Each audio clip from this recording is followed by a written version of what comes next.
Vic. But one major difference is that Murray is also finding a ton of success through the air. He's on pace to finish with 4,200 yards, far more than Jackson or Vic, and that mark would actually rank 5th in single-season franchise history. It's just insane to see what he's doing. And Marcus, how tough at this point is it to game plan for Kyler? He's the toughest guard in the NFL. When you talk about, in basketball terms, like how do we stop this guy? How do we bottle him up? How do we take the ball out of his hands and put it in someone else's?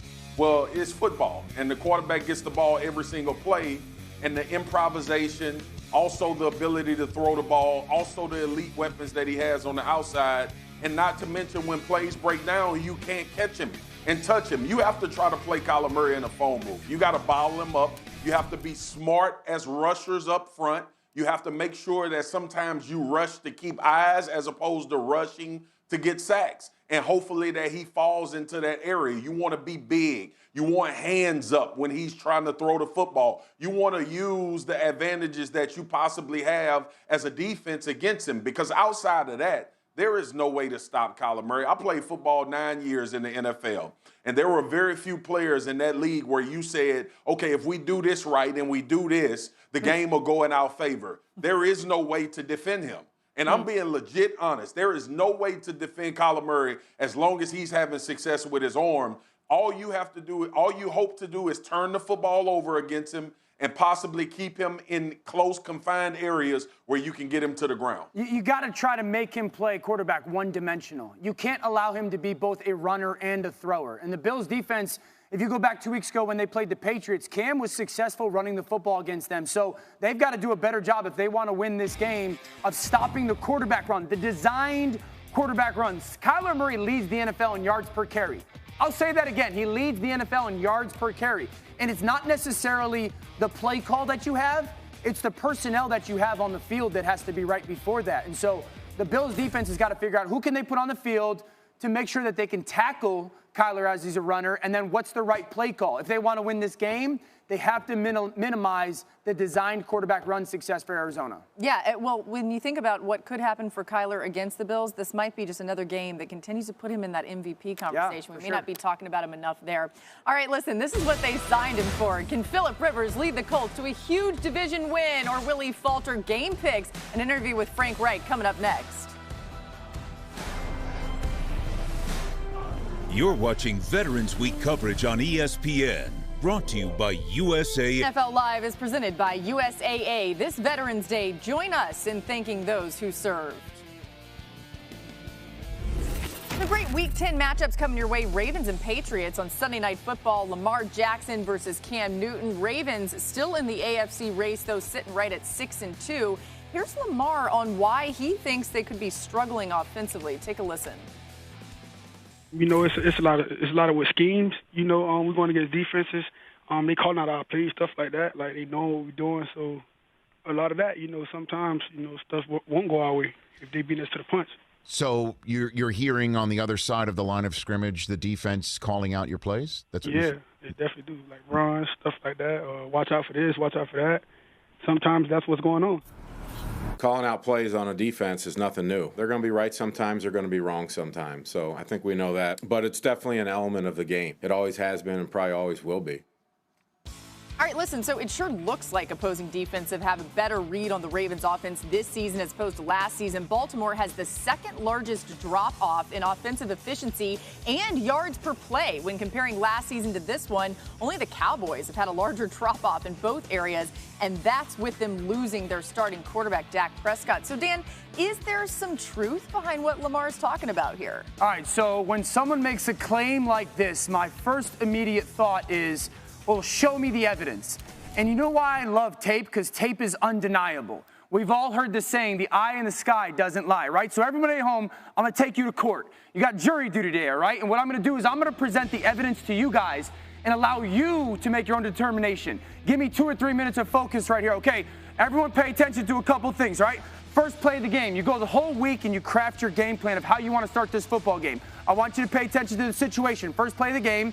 Pay attention to this formation, the movement of the offense, and then the play that gets called, okay? First play of the game.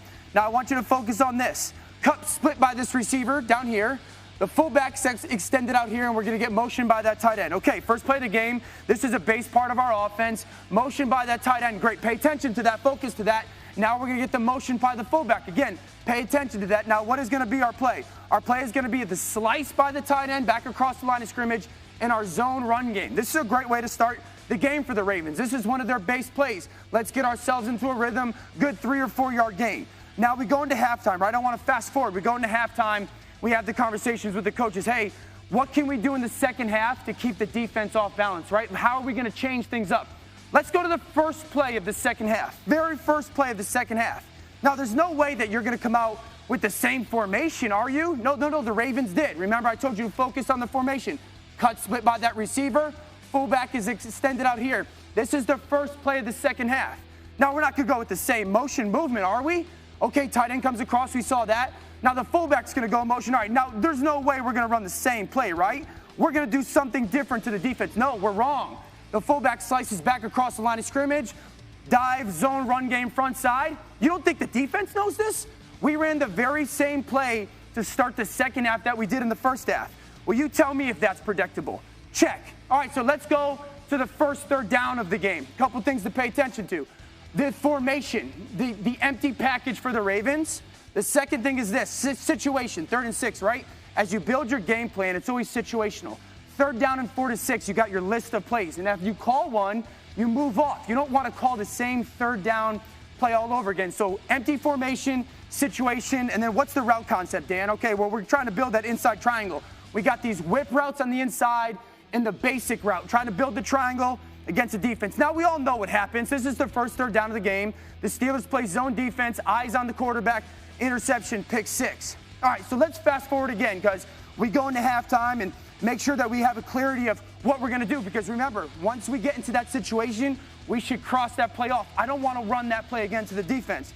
All right, so let's go to the very first 3rd down of the second half. I told you to pay attention to a couple things. Empty formation again. Well, that's odd. We're going to get into the same formation. 3rd and 5. Well, last time it was 3rd and 6. We should not be running the same play, right, Coach? We're going to do something different. This is the very first 3rd down of the second half. Well, Dan, it's going to be a different pass concept. No, Coach, it isn't. We got the whip routes on the inside, the basic route.